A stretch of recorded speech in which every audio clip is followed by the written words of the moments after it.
26 വർഷങ്ങൾക്ക് മുമ്പാണ്. അന്ന് ഞാൻ ഫിജിയിൽ താമസിക്കുകയായിരുന്നു. ഫിജി എന്ന് വെച്ചാൽ അറിയാമോ? ഫിജി എന്ന് പറഞ്ഞൊരു കുഞ്ഞു രാജ്യമുണ്ട്. പസഫിക് മഹാസമുദ്രത്തിൻ്റെ നടുവിൽ, അമേരിക്കയ്ക്കും ഓസ്ട്രേലിയയ്ക്കും നടുവിൽ കിടക്കുന്ന ഒരു കുഞ്ഞു രാജ്യം. ഞാനന്ന് അവിടെ ഉള്ളപ്പോൾ ആ രാജ്യത്തെ ജനസംഖ്യ ആകെ 30 ലക്ഷമാണ്. ഇവിടെ ഒരു താലൂക്കിലെ ജനസംഖ്യ മാത്രമേ വരുള്ളൂ. അവിടെ അധികവും ഇന്ത്യൻ വർഗജരാണ്. ഇന്ത്യയിൽ നിന്നും ഒരു 4 തലമുറ മുമ്പ് തൊഴിലാളികളായിട്ട് അവിടെ പോയി, കരിമ്പ് കൃഷി തൊഴിലാളികളായിട്ട് അവിടെ പോയി അവിടെ അങ്ങ് സെറ്റിലായി. ഇപ്പോൾ 4 തലമുറ കഴിഞ്ഞപ്പോൾ അവരൊക്കെ ഏകദേശമൊക്കെ സമ്പന്നരായി. എന്നാലും കരിമ്പ് കൃഷി തന്നെയാണ് ഇപ്പോഴും അവരുടെ പ്രധാന വരുമാന മാർഗം. അപ്പോൾ ഞാനിങ്ങനെ ആശ്രമത്തിലിരിക്കുമ്പോൾ ഈ കുട്ടികൾ, വിശേഷിച്ചും ഈ ടീനേജേഴ്സ്, 15, 16, 17 വയസ്സൊക്കെ ഉള്ള കുട്ടികൾ ധാരാളമായിട്ട് എൻ്റെ അടുത്ത് വന്നു. അവരുടെ കൾച്ചറിനെ പറ്റി, ഇന്ത്യൻ കൾച്ചറിനെ പറ്റി ഒരുപാട് ചോദ്യങ്ങൾ എന്നോട് ചോദിച്ചു. ഞാൻ അതിനൊക്കെ മറുപടി പറയും. അപ്പോൾ ഞാൻ വിചാരിച്ചു, ഈ മാതിരിയുള്ള കുട്ടികൾ ഈ ആശ്രമത്തിന് ചുറ്റും മാത്രമല്ലല്ലോ ഉള്ളത്, ഫിജി രാജ്യം മുഴുവൻ പരന്നു കിടക്കുകയാണ്. അവർക്കെല്ലാം ഇമാതിരി ചോദ്യങ്ങളുണ്ടല്ലോ. അതിനെല്ലാം ഉത്തരം പറയാൻ എല്ലായിടത്തും എത്തിച്ചേരാൻ എനിക്ക് സാധിക്കില്ല. അതുകൊണ്ട് എന്ത് ചെയ്യാം, ഒരു കാര്യം ചെയ്യാൻ തീരുമാനിച്ചു. ഒരു ചോദ്യോത്തര രൂപത്തിൽ ഇവർ ചോദിക്കാനിടയുള്ള ചോദ്യങ്ങൾക്കെല്ലാം ഉത്തരം പറയുന്നതും, പിന്നെ ഭാരതീയ സംസ്കാരത്തിൻ്റെ മർമ്മത്തിരിക്കുന്നതെന്ന് കരുതുന്ന ചെറിയ ഉപനിഷത്ത് അവരെ പരിചയിപ്പിക്കുകയും കൂടി ചെയ്യുന്ന ഒരു ചെറിയ പുസ്തകത്തിന് ഞാൻ മനസ്സിൽ പ്ലാൻ ചെയ്തു. അതിങ്ങനെ ഓരോ ലെസണായിട്ട് എഴുതി. ആ ഇടയ്ക്ക് അവിടുത്തെ Indian ambassador T P Srinivasan, അദ്ദേഹം ഇപ്പോൾ തിരുവനന്തപുരത്തുണ്ട്, അദ്ദേഹത്തെ കണ്ടു. അദ്ദേഹത്തിൻ്റെ വീട്ടിൽ ഞാൻ പോയി. ഒരു ഓണാഘോഷത്തിന് മലയാളികളെല്ലാം കൂടെ പോയി ഒരു ഓണസദ്യ കാണിച്ചു. അദ്ദേഹത്തെ ഞാനിത് കാണിക്കുകയും ഇത് പ്രസിദ്ധീകരിക്കാനായിട്ട് എന്ത് വഴി, എല്ലാവരുടെയും കയ്യിലെത്തണ്ടേ. അങ്ങനെ അദ്ദേഹം പറഞ്ഞു, ഒരാളുടെ പേര് പറഞ്ഞു, അദ്ദേഹത്തിന് ഒന്ന് കാണണം, എന്താണ് വഴിയെന്ന്. ഇങ്ങനെ അദ്ദേഹത്തെ കണ്ടപ്പോൾ അദ്ദേഹം പറഞ്ഞു, ഇവിടെ ഫിജി ഷോപ്പിംഗ് ഗൈഡെന്ന് പറഞ്ഞ് ഒരു വീക്കിലി ഉണ്ട്, അത് ഫ്രീ ആയിട്ട് ഡിസ്ട്രിബ്യൂട്ട് ചെയ്യുന്നതാണ്. അത് പരസ്യങ്ങൾ കൊണ്ടാണ് അത് നിലനിൽക്കുന്നത്. അദ്ദേഹത്തിനെ ഒന്ന് കണ്ട് ഇത് പറഞ്ഞാൽ അദ്ദേഹം ചെയ്യും. ഞാൻ അദ്ദേഹത്തെ കണ്ടു. ഫിജി ഷോപ്പിംഗ് ഗൈഡിൻ്റെ ഓഫീസിൽ പോയി അദ്ദേഹത്തെ കണ്ടു. ഫിജി ഷോപ്പിംഗ് ഗൈഡ് എൻ്റെ ആശ്രമത്തിലും ആഴ്ചതോറും കൊണ്ടിടും, ആരോ കൊണ്ടിടും, എല്ലാ വീട്ടിലും കൊണ്ടെത്തിക്കുക. അദ്ദേഹം സമ്മതിച്ചു. ഞാൻ ഓരോ ലെസൺ അവർക്ക് അയച്ചു കൊടുത്തു. അവരിങ്ങനെ പബ്ലിഷ് ചെയ്യുന്നതനുസരിച്ച് ഞാൻ എഴുതിക്കൊണ്ടിരുന്നു. കുറച്ചുകാലം കഴിഞ്ഞപ്പോഴേക്ക് അവർക്കെന്തോ അതിനകത്തൊരു വിരസത തോന്നി, അവർ നിർത്തിക്കളഞ്ഞു. അപ്പോൾ ഞാൻ വിചാരിച്ചു, അല്ല, അത് അവർ നിർത്തിയിട്ട് ഞാൻ നിർത്താൻ പാടില്ല. അതുകൊണ്ട് പിന്നെ ഞാൻ ഒന്ന് ആരും പബ്ലിഷ് ചെയ്യുന്ന കാത്തിരിക്കാതെ പെട്ടെന്ന് അത് എഴുതി തീർത്ത ആ ദിവസം, അന്ന് അവിടെ ഒരു വലിയ സംഘടനയുടെ, സൗത്ത് ഇന്ത്യൻസിൻ്റെ ഒരു ഡെൻമാർക്ക് ഐക്യ സംഘം എന്ന് പറഞ്ഞൊരു വലിയ സംഘടനയുണ്ട്. അതിൻ്റെ ജനറൽ സെക്രട്ടറി ആശ്രമത്തിൽ വന്നു. ഞാൻ അദ്ദേഹത്തിനോട് പറഞ്ഞു, ഇങ്ങനെ ഒരു പുസ്തകം ഞാൻ എഴുതി തീർത്തിരിക്കുകയാണ്, അതിനുള്ള സമയം നമുക്ക് അച്ചടിച്ചില്ല. അത് ഇവിടുത്തെ കുറച്ച് കച്ചവടക്കാരുടെ ചെലവിൽ അത് അച്ചടിച്ച് ഫിജിയിലുള്ള എല്ലാ സ്കൂളുകളിലും എത്തിക്കണം. സ്കൂളുകളിലാണല്ലേ ഈ പ്രായത്തിലുള്ള കുട്ടികൾ കൂടുതലുണ്ടാകുന്നത്. എല്ലാ സ്കൂളുകളിലും എത്തിക്കണം എന്ന് പറഞ്ഞു. അങ്ങനെ അദ്ദേഹത്തെ അർപ്പിച്ചു. അദ്ദേഹത്തിന് സ്വന്തം പ്രസ്സുമുണ്ട്. അദ്ദേഹം അവിടെ പ്രസ്സുണ്ടെങ്കിലും അവിടെ കമ്പോസിങ് ഒക്കെ വളരെ മോശപ്പെട്ടതാണ്. പുസ്തകം അടിക്കുന്നതിൽ പുസ്തകം അടിച്ച് ശീലം പോലും അവർക്കില്ല. കൊച്ചു കൊച്ചു നോട്ടീസുകൾ വന്നിരുന്നതൊക്കെ അച്ചടിച്ച് മാത്രമേ അവർക്ക് പരിചയമുള്ളൂ. അവർ കമ്പോസിങ് പിന്നെ ടൈപ്പ് ചെയ്യും. സാധാരണ ടൈപ്പ് ചെയ്ത് മാറ്റർ തന്നത് ഞാൻ തിരുത്താൻ നോക്കുമ്പോൾ അത്തരം തിരുത്ത് തന്നെ. ഏതായാലും പല പ്രാവശ്യം പ്രൂഫ് തിരുത്തി ഒരു തെറ്റൊരു പേര് കണ്ട ആ പേര് മുഴുവൻ മാറ്റി ടൈപ്പ് ചെയ്യണം. അങ്ങനെയൊക്കെയായിരുന്നു. ഏതായാലും അത് നീണ്ടു പോയി. എനിക്ക് മടങ്ങിപ്പോരേണ്ട കാലവുമായി. എനിക്ക് മടങ്ങിപ്പോരേണ്ട തീയതി നിശ്ചയിച്ചതിൻ്റെ ആ തീയതിയുടെ തൊട്ട് തലേ ദിവസം അവിടുത്തെ ശ്രീരാമകൃഷ്ണ ആശ്രമത്തിൽ അവിടെ ശ്രീരാമകൃഷ്ണ ജയന്തിയും വിവേകാനന്ദ ജയന്തിയും പിന്നെ മറ്റേ ശാരദ അമ്മയുടെ ജയന്തി എല്ലാവരും ഒന്നിച്ച് ഒരു ദിവസം ആഘോഷിച്ചു. അപ്പോൾ അതിലന്ന് എന്നെ അവിടുത്തെ മുഖ്യ അതിഥിയായി ക്ഷണിക്കുകയും ആ ദിവസം തന്നെ ഈ പുസ്തകം അച്ചടിച്ച് തീർത്ത് അവിടെ കൊണ്ടുവരികയും അവിടെ വച്ച് അത് റിലീസ് ചെയ്യുകയും ചെയ്തു.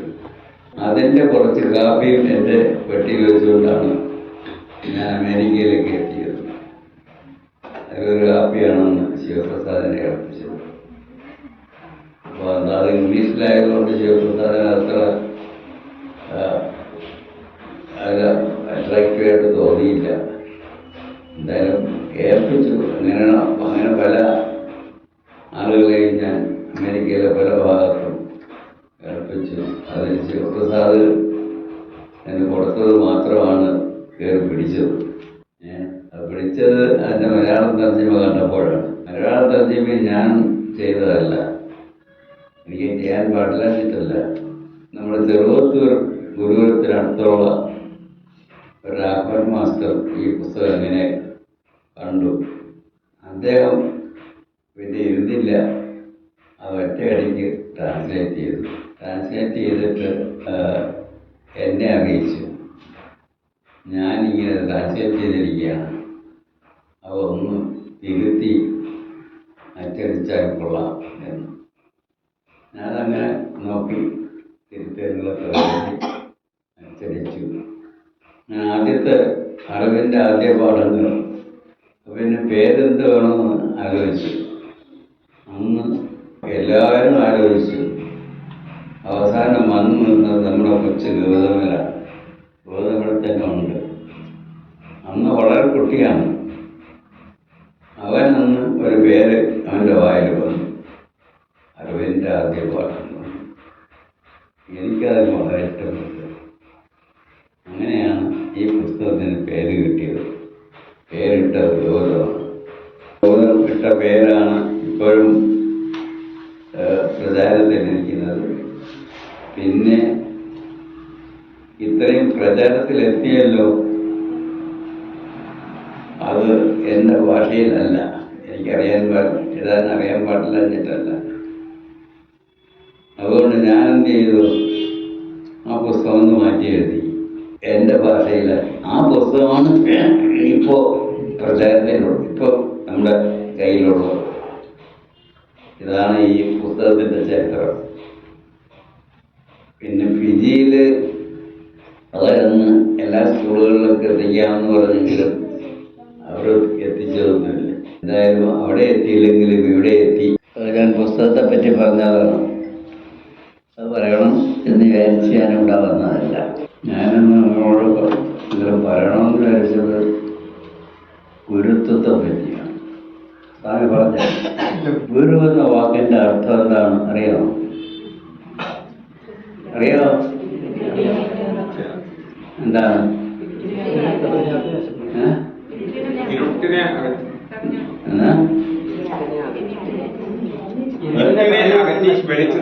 ഒരാൾ പറഞ്ഞത് ശക്തമാവും.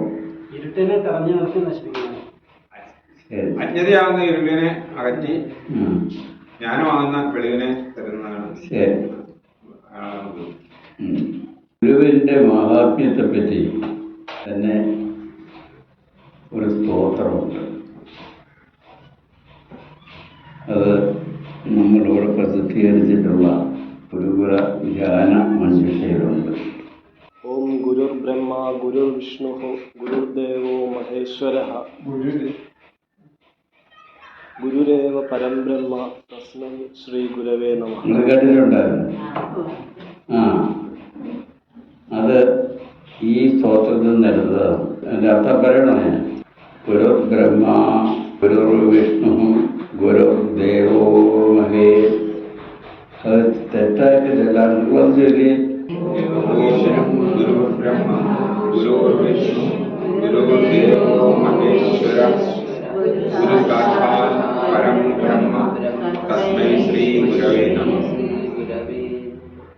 നിങ്ങളുടെ സംസ്കൃത ഭാഷയാണ് ചൊല്ലുന്നതെന്നുള്ള വിചാരമില്ലാതെ മലയാളം ചൊല്ലുന്നത് പോലെ ചൊല്ലുകയാണ് ചെയ്യുന്നത്. ഞാനൊന്ന് ചൊല്ലിത്തരാം. ഗുരുബ്രഹ്മ അല്ല, എല്ലാവരും ഗുരുബ്രഹ്മ എന്ന് പറയും അല്ലേ? അല്ലേ? ഗുരുബ്രഹ്മ അല്ല, ഗുരുർ ബ്രഹ്മ. ഗുരു ബ്രഹ്മ എന്നുള്ളത് സന്ധ്യ ചെയ്ത് ഒറ്റവാക്കാക്കുമ്പോൾ ഗുരുർ ബ്രഹ്മ എന്നാവും. ഗുരുർ ബ്രഹ്മ.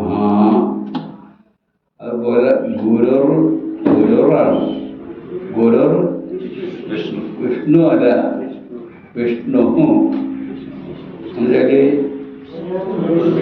ഗുരു ബ്രഹ്മ ഗുരുർ വിഷ്ണു ഗുരുദേവോ മഹേശ്വരഃ.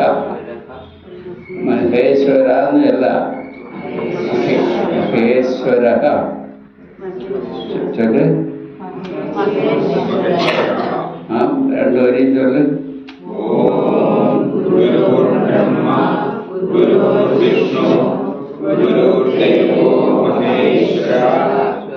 ആ വിഷ്ണു എന്നുള്ള വിഷ്ണു എന്നാണ്.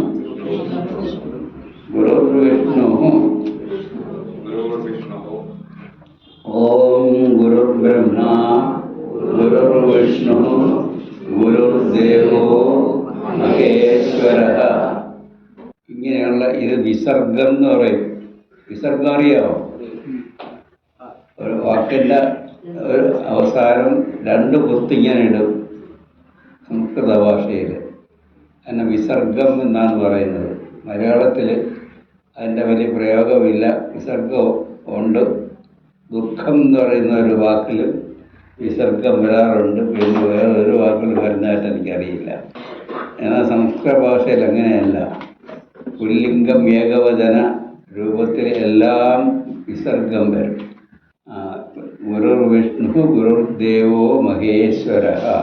ഗുരു സാക്ഷാത്. അവിടെയും ഗുരുഹു ആണ്. അത് ഗുരു പിന്നെ അവിടുത്തെ സ വരുന്നതുകൊണ്ട് സ ഇരട്ടിച്ചാൽ മതി. ഗുരു സാക്ഷാത് സായാണ്. ഗുരു സാക്ഷാത്.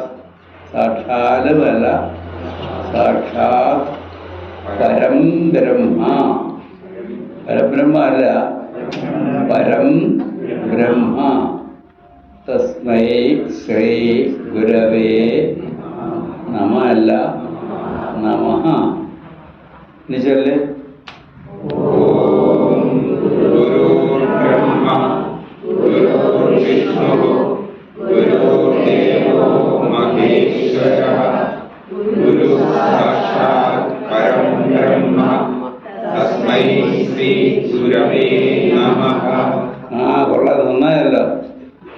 ഇത് നിങ്ങളിങ്ങനെ കോട്ടയത്താട്ടം ചെല്ലുന്ന കേട്ടാൽ ഇതാരവരെ പഠിപ്പിച്ചിങ്ങനെ എന്ന് അക്ഷരാഭ്യാസമുള്ളവർ ചോദിച്ചേക്കും. എൻ്റെ അർത്ഥം പറയണോ? വേണം. ഗുരുവിൻ്റെ അർത്ഥം കേട്ടല്ലോ, അറിയാമല്ലോ. ഗുരു ബ്രഹ്മ നിങ്ങൾക്കറിയാം ആരാണ്? ഗുരു ബ്രഹ്മമാണ്.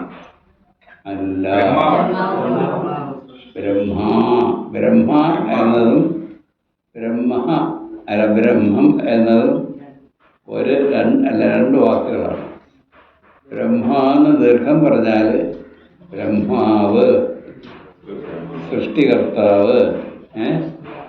ബ്രഹ്മ എന്ന് പറഞ്ഞാൽ ബ്രഹ്മം, സകലതിനും അതീതമായി നിൽക്കുന്ന പരമസത്യം. അതാണ് ബ്രഹ്മം. ഗുരുർ ബ്രഹ്മ, ഗുരു ബ്രഹ്മാവാകുന്നു. നമ്മൾ പുരാണ കഥകളിലെല്ലാം പഠിച്ചിട്ടുള്ള ഒന്നാണ്. എന്താണ്? ഈ പ്രപഞ്ചത്തിന് ഒരു സൃഷ്ടികർത്താവുണ്ട്, അല്ലേ? ആരാണത്? ബ്രഹ്മാവാണ്. ഗുരു ബ്രഹ്മാവാണ്. ബ്രഹ്മാവിൻ്റെ സ്ഥാനം ഗുരുവിനുണ്ട്. സൃഷ്ടികർത്താവിൻ്റെ സ്ഥാനം ഗുരുവിനുണ്ട്. ഗുരു വിഷ്ണു സൃഷ്ടികർത്താവ് മാത്രമല്ല, സകലതിനെയും സംരക്ഷിക്കുന്ന ജോലി ആർക്കാണ്? വിഷ്ണുവിനാണ്. പുരാണ കഥപ്രകാരമാണ്. ഗുരു വിഷ്ണു. ഗുരുദേവോ മഹേശ്വരഃ. മഹേശ്വരൻ ആരാണ്? ശിവൻ. ശിവന്റെ ജോലി എന്താണ്? സംഹാരം, അല്ലേ? എല്ലാത്തിനെയും സംഹരിക്കുന്ന ജോലി ചെയ്യുന്ന ശിവനും ഗുരു തന്നെയാണ്. എന്ന് പറഞ്ഞാൽ ഗുരുവിൻ്റെ സ്ഥാനം ഇവർക്കെല്ലാം ഉള്ള സ്ഥാനമുണ്ട്. ആർക്ക്? ഗുരുവിന്. എന്ന് തന്നെയല്ല, അതിനപ്പുറത്തുള്ള സ്ഥാനവുമുണ്ട്. ഗുരു, അതാണ് അവസാനം പറയുന്നത്. ഗുരു സാക്ഷാത് പരം ബ്രഹ്മ, പരമമായ സത്യം ബ്രഹ്മം. അത് ബ്രഹ്മാവിനേക്കാളും വിഷ്ണുവിനേക്കാളും ശിവനേക്കാളും ഒക്കെ അപ്പുറത്തുള്ളതാണ്. അവർക്ക് പിന്നെ സൃഷ്ടികർത്താവ്, സ്ഥിതികർത്താവ്, സംഹാരകർത്താവ് എന്നൊക്കെ ഉള്ളൊരു ഡ്യൂട്ടിയുണ്ട്. ഈ ഡ്യൂട്ടികളൊക്കെ ആരാണ് പകത്ത് കൊടുത്തിരിക്കുന്നതെന്ന് ചോദിച്ചാൽ ബ്രഹ്മം എന്ന ഒരു പരമസത്യമുണ്ട്. ആ സത്യം പഠിപ്പിക്കുന്ന ഒരു ശാസ്ത്രമുണ്ട്. അതിൻ്റെ പേര് പറയാമോ? ബ്രഹ്മസത്യം പഠിപ്പിക്കുന്ന ഒരു ശാസ്ത്രമുണ്ട്. എൻ്റെ പേര് ആഹാ. എന്താ? അറിവിൻ്റെ ആദ്യ പാഠങ്ങൾ പഠിപ്പിച്ചതിനാണ്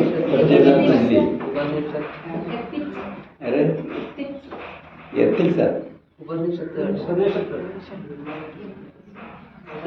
ഉപനിഷത്തുകളെന്ന് എല്ലാവരും സാധാരണ പറഞ്ഞു പോരാതെ. എന്താണ് വേദാന്തം? വേദാന്തം എന്ന് പറഞ്ഞ വാക്കിൻ്റെ അർത്ഥം അറിയാമോ? വേദം എന്ന് പറഞ്ഞാൽ അറിവ്.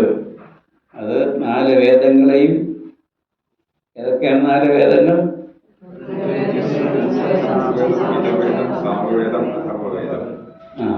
ഋഗ്വേദം, യജുർവേദം, സാമവേദം, അഥർവവേദം. പണ്ടൊക്കെ നിങ്ങളൊക്കെ പ്രൈമറി ക്ലാസ്സിൽ പഠിക്കുന്ന കാലത്ത് ഞങ്ങൾക്ക് NGOD എന്ന് പറഞ്ഞൊരു കൊച്ചു പുസ്തകം വായിച്ചു തരും. ഈ ഗുണനപ്പട്ടിക കാണാതെ പഠിക്കാനുള്ളതാണ്. അതിൻ്റെ പിൻവശത്ത് ഇങ്ങനെയുള്ള ഇൻഫർമേഷൻ ഒരുപാടുണ്ട്. ഏതാണ് 4 വേദങ്ങൾ ഏതൊക്കെ? 27 നക്ഷത്രങ്ങൾ എത്ര? 28 നക്ഷത്രങ്ങൾ ഏതൊക്കെ? തിഥികൾ 15 തിഥികൾ ഏതൊക്കെ? ഒക്കെ അതിന് പട്ടിക ഇങ്ങനെ എഴുതിയിരിക്കുക. അതൊക്കെ അന്നേ കാണാതെ പഠിക്കുമായിരുന്നു. ഇപ്പം അതൊന്നും ഇല്ല. ഉണ്ടോ? വേദം എന്ന് പറഞ്ഞ വാക്കിൻ്റെ അറിവ്, വാക്കിൻ്റെ അർത്ഥം അറിവ് എന്നാണ്. അന്തെന്ന് പറഞ്ഞാൽ വേദാന്തം എന്ന് പറഞ്ഞാൽ അറിവിൻ്റെ അവസാനം.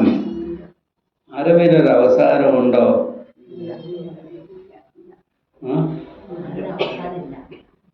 അപ്പൊ പിന്നെ ഈ വേദാന്തം എന്ന് പറഞ്ഞ വല്ല അർത്ഥമുണ്ടോ? അറിവിൻ്റെ അവസാനം എന്നല്ലേ പറയുന്നത്. അറിവിനൊരവസാനമുണ്ട്. അത് ഏതറിവാണ്?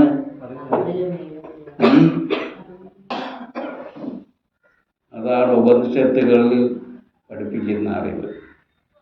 ഉപനിഷത്തുകളിൽ എന്താണ് പഠിപ്പിക്കുന്നത്? പരമമായ സത്യം എന്താണ്? എല്ലാ ഉപനിഷത്തുകളും അടിസ്ഥാനപരമായിട്ട് 2 ചോദ്യങ്ങൾക്കുള്ള ഉത്തരവാണ് പറയുന്നത്. ആർക്ക് പറയാം?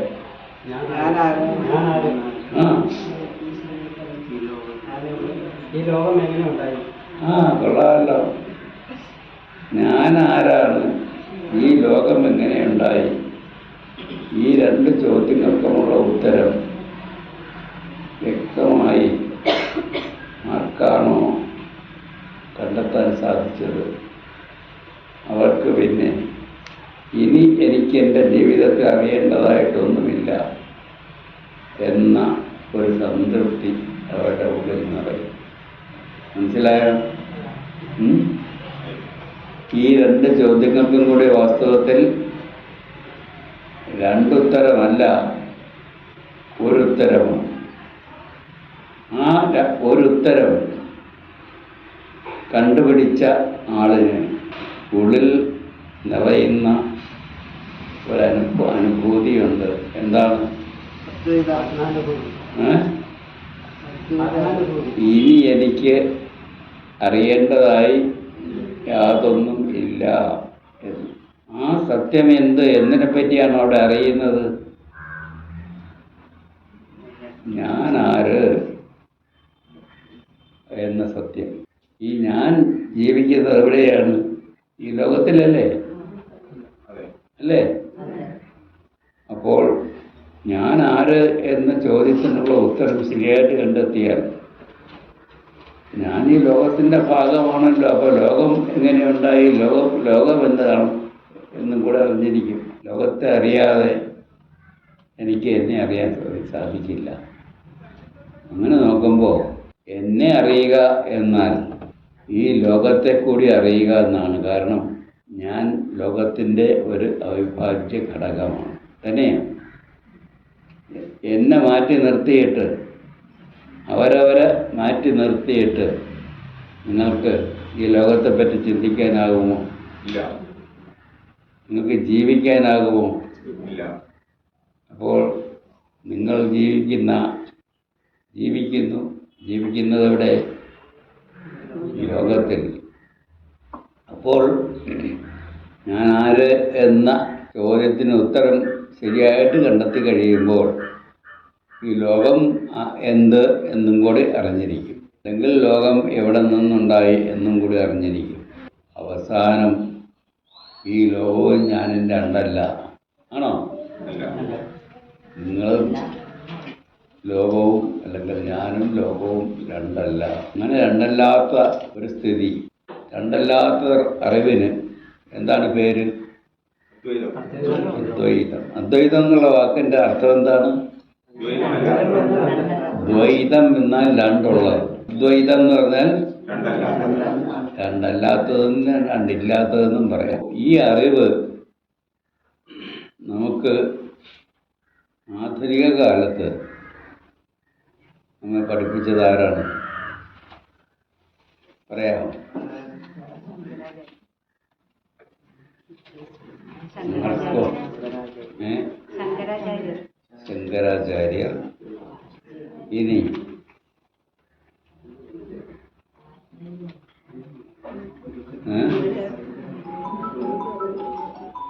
ആധുനിക കാലത്ത് ഈ അറിവ് നമുക്ക് വളരെ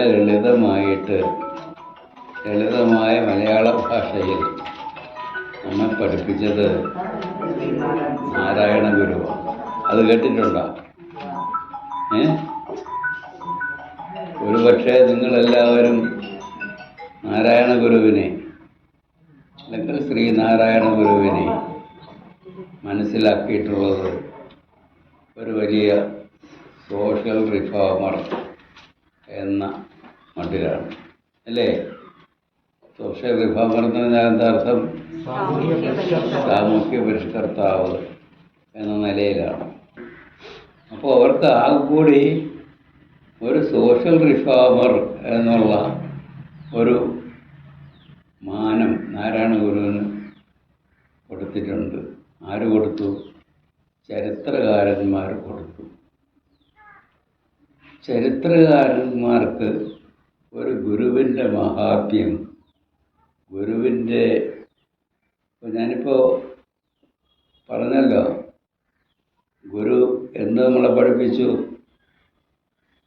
വേദാന്തമാണ് പഠിപ്പിച്ചത്. ഗുരു പഠിപ്പിച്ച വേദാന്തം പ്രധാനമായിട്ട് ഏത് പുസ്തകത്തിലാണുള്ളത് എന്ന് നിങ്ങൾക്ക് പറയാമോ? ആത്മോപദേശ ശതകം എന്ന് കേട്ടിട്ടുണ്ടോ? അത് വായിച്ചിട്ടുണ്ടോ? തുറന്ന് ഉണ്ടോ? എത്ര പേരുണ്ട് ആത്മോപദേശ ശതകം വായിച്ചിട്ടുള്ളവർ? കൈവക്കി.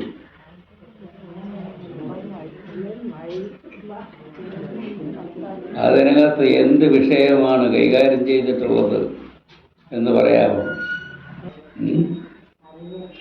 അതിനകത്ത് ശുദ്ധ വേദാന്തമാണ് പറഞ്ഞിരിക്കുന്നത്. വേദാന്തത്തിൽ പരമമായ സത്യമായി കാണുന്നത് എന്തിനെയാണ്? അതിനെ, അറിവിനെ. സാധാരണ നാരായണ ഗുരുവിൻ്റെ ദർശനപ്രകാരമുള്ളതല്ല. അതിനു മുമ്പ് നിലനിന്ന വേദാന്തത്തിൽ എന്താണ് പരമമായ സത്യത്തിൻ്റെ പേര്? അതാണ് ബ്രഹ്മം.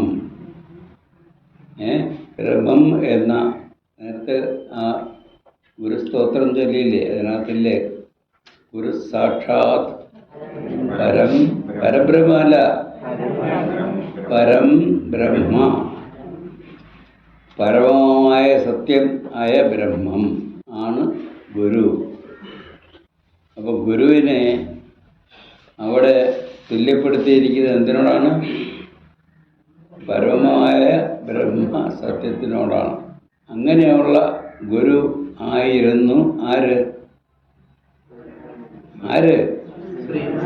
നാരായണ ഗുരു.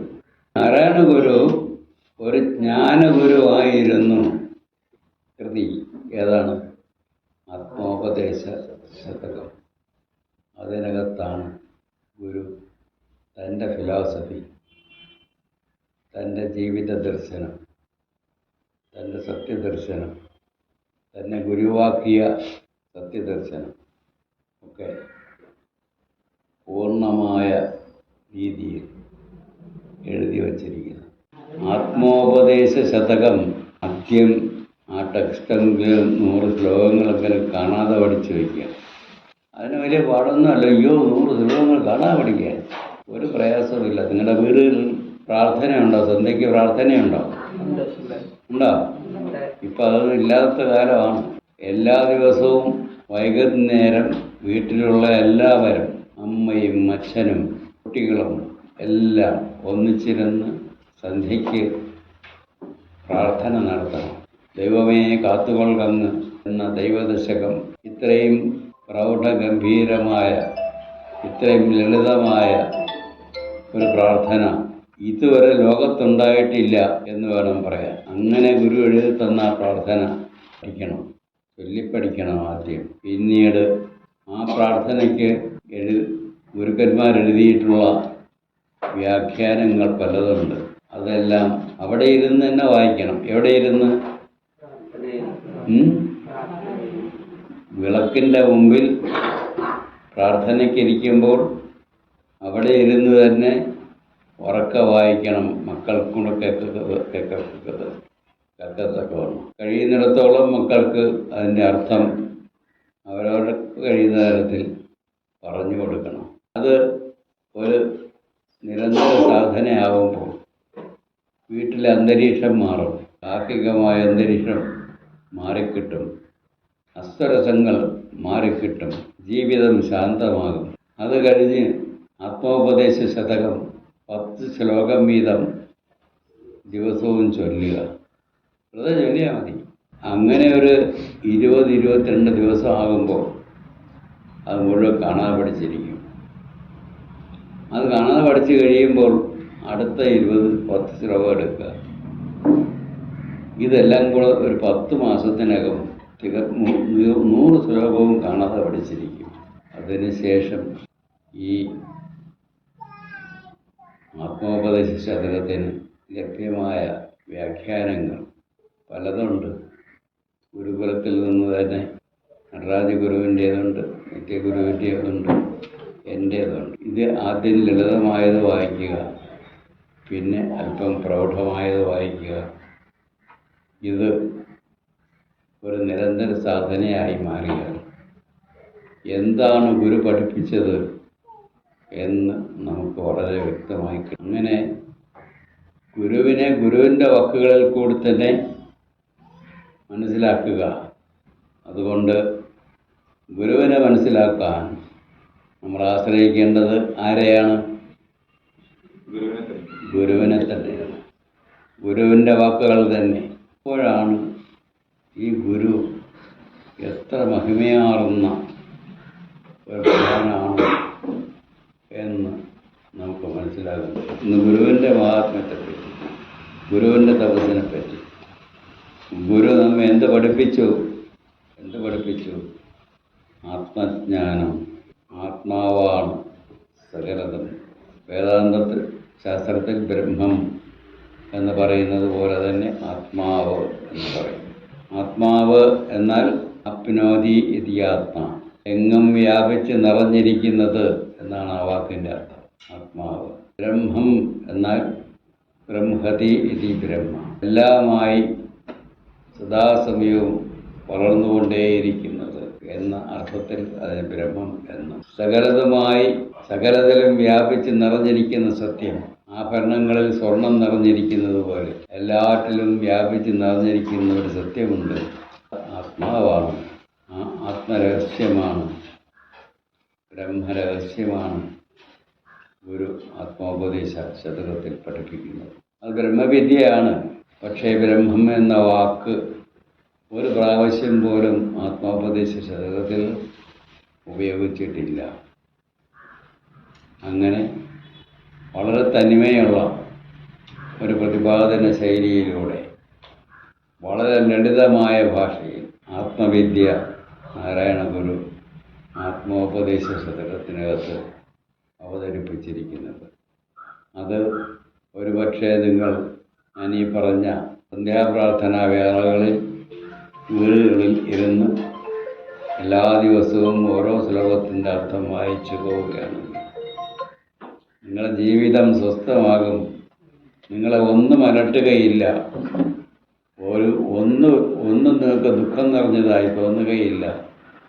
എല്ലാം ശാന്തമായ ആത്മരഹസ്യത്തിൻ്റെ ഓരോരോ മുഖങ്ങൾ മാത്രം എന്ന് നിങ്ങൾ കണ്ടുകൊണ്ട് ജീവിക്കും. അപ്പോഴാണ് ആത്മവിദ്യ നിങ്ങളുടെ ജീവിതത്തിലെ അർത്ഥമായി തീരുന്നത്. അപ്പോഴാണ് നാരായണ ഗുരു നിങ്ങളുടെ ജീവിതത്തിൽ അർത്ഥമുള്ളതായി തീരുന്നത്. എല്ലാവർക്കും നമസ്കാരം.